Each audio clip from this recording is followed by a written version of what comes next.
मेहनती किसान के 4 आलसी बेटे। किशनगंज गांव में एक किसान रहता था। उसके 4 बेटे थे और चारों बेटे बहुत ही आलसी थे। वह कुछ भी कामकाज नहीं करते थे। किसान दिन भर अपने खेत में काम करता था और कोई भी लड़का उसका हाथ बटाने नहीं आता था। किसान बहुत चिंतित रहता था कि उसके मरने के बाद उसके चारों बेटों का क्या होगा। यही बात उसे दिन रात खाए जाती थी। एक दिन किसान बहुत बीमार हो गया।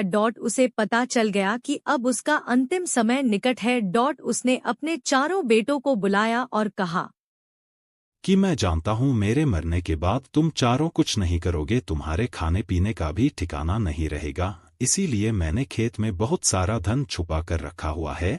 तुम वह धन खोज कर निकाल लेना और अपनी जिंदगी को आराम से जीना। इतना कहने के बाद किसान की मृत्यु हो गई और किसान के चारों बेटे बहुत दुखी हुए। परंतु अब क्या हो सकता था। कुछ दिन तो वह घर में रखा हुआ अनाज खाते रहे, लेकिन आखिरी में वह भी खत्म हो गया। फिर बड़े भाई ने कहा, अब तो हमें खेत को खोदकर खजाना निकालना ही पड़ेगा। इसके अलावा अब कोई भी उपाय हमारे पास नहीं बचा है। ऐसा सोचकर चारों बेटे सुबह उठे और खेत को खोदने पहुंच गए।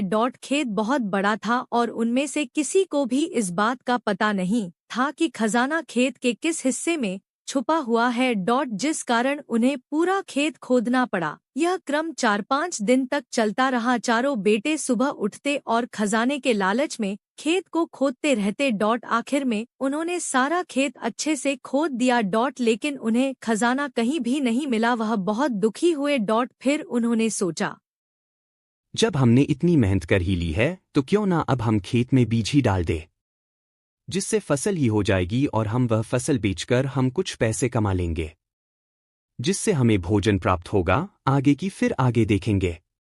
ऐसा सोचकर चारों ने मिलकर बीज बोए और खेत की बहुत ही अच्छे से देखभाल करने लगे। धीरे धीरे उनका आलस कम होने लगा और उन्हें समझ आ गया कि खजाना जमीन के अंदर नहीं, जमीन में फसल उगाकर खजाना मिलेगा।